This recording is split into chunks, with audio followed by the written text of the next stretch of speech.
Welcome to the Plume and Page. Today's story is Around the World in 80 Days by Jules Verne. Chapter 10, in which Passepartout is only too glad to get off with the loss of his shoes. Everybody knows that the great reversed triangle of land, with its base in the north and its apex in the south, which is called India, embraces 1,400,000 square miles, upon which is spread unequally a population of 180 million of souls. The British Crown exercises a real and despotic dominion over the larger portion of this vast country, and has a Governor-General stationed at Calcutta, governors at Madras, Bombay, and in Bengal, and a Lieutenant Governor at Agra. But British India, properly so called, only embraces 700,000 square miles, and a population of from 100 to 110 million of inhabitants. A considerable portion of India is still free from British authority, and there are certain ferocious Rajas in the interior who are absolutely independent. The celebrated East India Company was all-powerful from 1756, when the English first gained a foothold on the spot where now stands the city of Madras, down to the time of the great Sepoy insurrection. It gradually annexed province after province, purchasing them of the native chiefs, whom it seldom paid, and appointed the Governor-General and his subordinates civil and military. But the East India Company has now passed away, leaving the British possessions in India directly under the control of the Crown. The aspect of the country, as well as the manners and distinctions of race, is daily changing. Formerly one was obliged to travel in India by the old unwieldy methods of going on foot or horseback, in palanquins or unwieldy coaches. Now fast steamboats ply on the Indus and the Ganges, and a great railway with branch lines joining the main line at many points on its route traverses the peninsula from Bombay to Calcutta in 3 days. This railway does not run in a direct line across India. The distance between Bombay and Calcutta, as the bird flies, is only from 1,000 to 1,100 miles, but the deflections of the road increase this distance by more than a third. The general route of the Great India Peninsula Railway is as follows.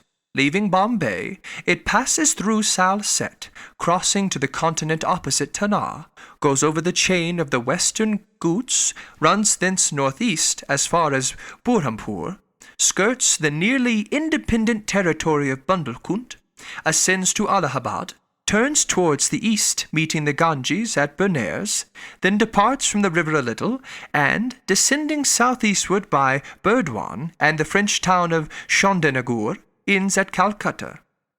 The passengers of the Mongolia went ashore at 4:30 p.m.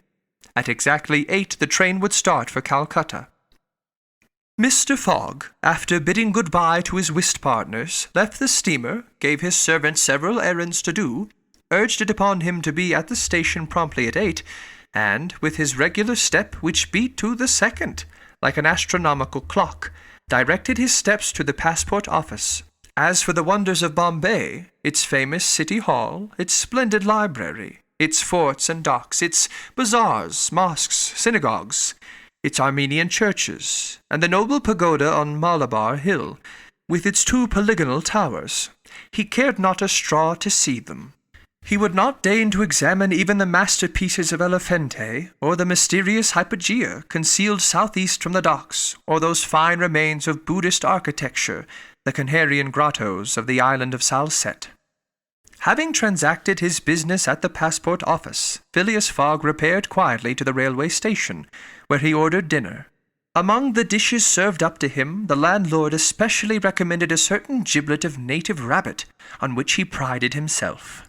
Mr. Fogg accordingly tasted the dish, but, despite its spiced sauce, found it far from palatable. He rang for the landlord, and on his appearance said, fixing his clear eyes upon him, "Is this rabbit, sir?" "Yes, my lord," the rogue boldly replied. "Rabbit from the jungles." "And this rabbit did not mew when he was killed?" "Mew, my lord? What, a rabbit mew? I swear to you, be so good, landlord, as not to swear. But remember this, cats were formerly considered in India as sacred animals." That was a good time. For the cats, my lord? Perhaps for the travellers as well. After which Mr. Fogg quietly continued his dinner. Meanwhile, Fix had gone on shore shortly after Mr. Fogg, and his first destination was the headquarters of the Bombay police. He made himself known as a London detective, told his business at Bombay and the position of affairs relative to the supposed robber, and nervously asked if a warrant had arrived from London. It had not reached the office. Indeed, there had not yet been time for it to arrive. Fix was very disappointed, and tried to obtain an order of arrest from the director of the Bombay police.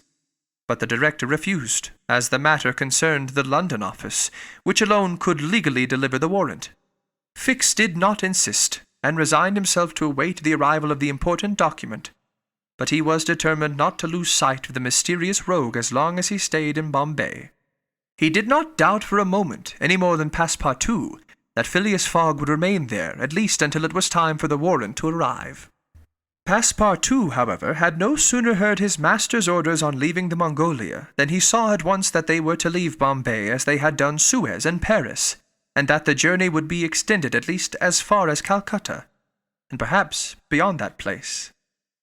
He began to ask himself if this bet that Mr. Fogg talked about was not really in good earnest, and whether his fate was not in truth forcing him, despite his love of repose, around the world in 80 days.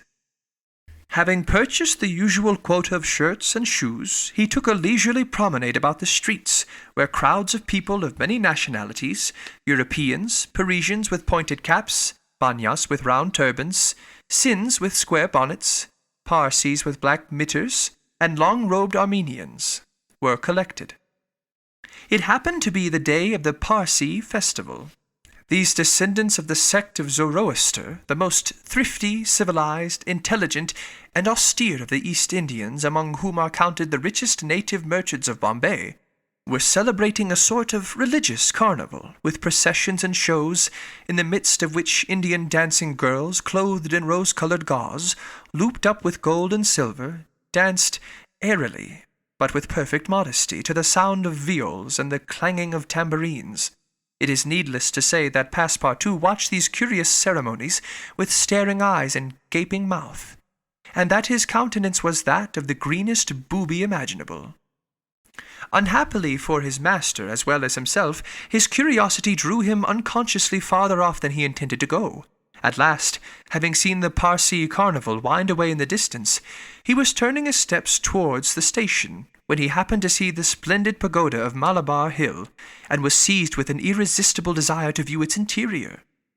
He was quite ignorant that it is forbidden to Christians to enter certain Indian temples, and that even the faithful must not go in without first leaving their shoes outside the door. It may be said here that the wise policy of the British government severely punishes a disregard of the practices of the native religions. Passepartout, however, thinking no harm, went in like a simple tourist, and was soon lost in admiration of the splendid Brahmin ornamentation which everywhere met his eyes, when suddenly he found himself sprawling on the sacred flagging. He looked up to behold 3 enraged priests, who fell upon him, tore off his shoes, and began to beat him with loud, savage exclamations. The agile Frenchman was soon upon his feet again, and lost no time in knocking down 2 of his long-gowned adversaries with his fists and vigorous kicks. Then, rushing out of the pagoda as fast as his legs could carry him, he escaped the 3rd priest by mingling with the crowd in the streets.